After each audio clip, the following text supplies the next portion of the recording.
Jennifer Nesteroff is going to read her version of Murder Most Horrid.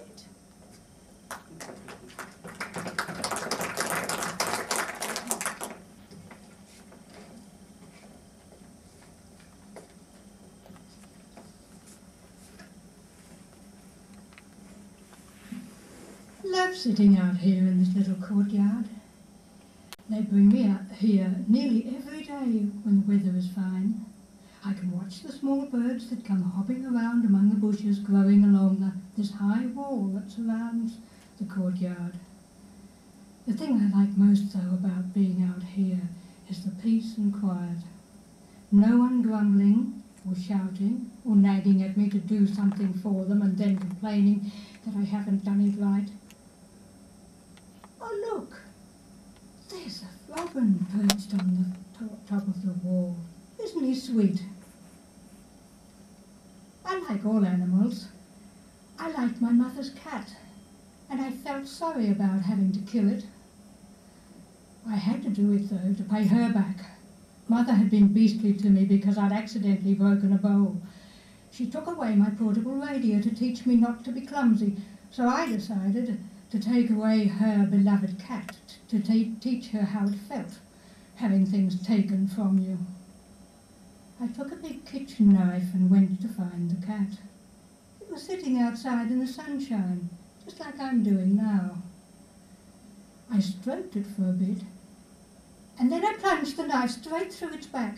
The blade stuck out through the cat's chest, and it died immediately, so I must have stabbed it through the heart. Then I tied it into a plastic bag along with a big stone and threw the bag out into the river that ran by the back of our house. I was careful to wash my hands well and make sure I had no blood on me. All pretty neat for a kid of 10, I think. Of course, the cat was never found, and my mother was upset for weeks. I guess my mother never really liked me. I didn't have a father that I knew of. Whenever I asked her about him, she would just say, "He was a bastard, and that's all you have to know." Anyway, we always lived on our own, Mother and I.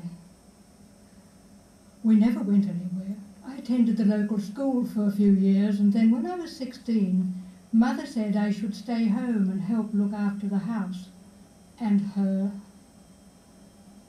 Whenever I said I'd like to go out somewhere, sometimes, maybe join a club and meet some young people, maybe even find a boyfriend, my mother would just look at me sourly and tell me that I was boy mad, that I was too plain to attract a boy anyway, and that I would be better off staying at home and attending to the housework.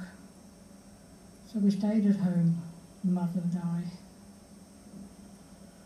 All those years, all that time spent dusting and sweeping, cooking and cleaning, trying to keep the house in a state that would satisfy Mother, and all the while watching her growing older and gradually deteriorating into an arthritic cripple.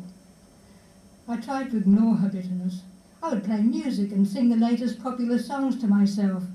Love me tender, love me true, and we are going on a summer holiday. Mother would yell at me, telling me not to be so stupid, telling me that I couldn't sing anyway and should keep quiet.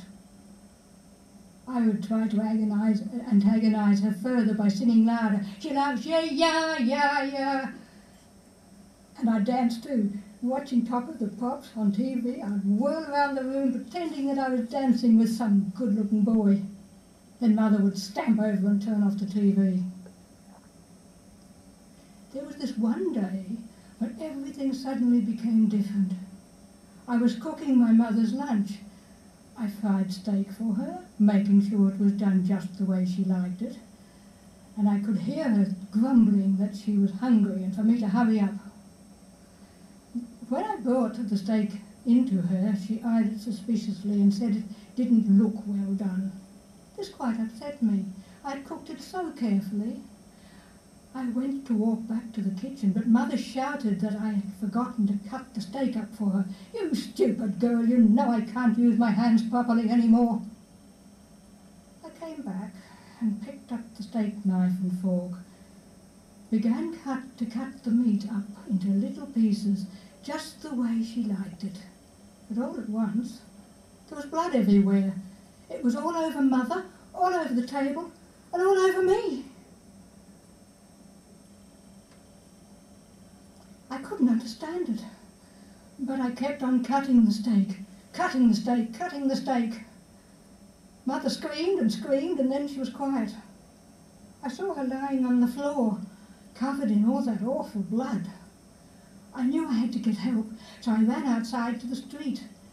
I saw an old woman, rather like Mother, just standing there staring at me. And then I noticed I still had the knife in my hand and realised that it might be scaring her. I walked up to her to explain that I'd been cutting up my mother's meat, but she started screaming just as Mother had done. And then there was more blood, spurting everywhere, on the old woman, on the pavement, all over me. I like staying here. I have ladies looking after me, the way I looked after Mother, only they talk quietly to me and they smile. I like that. Sometimes some people come and look at me. They all wear white coats and speak softly to one another. The other day I managed to hear one of them say, "Such a pretty woman, and she looks so nice and calm. Hard to believe that she's capable of murder, and murder most horrid. I wonder why someone would say that about me." I sometimes wish that Mother would come and see me, so I could show her how nice it is here. Still, knowing her, I don't suppose she would come, and it's probably just as well. She might start shouting at me again, and I wouldn't like that. Love me tender,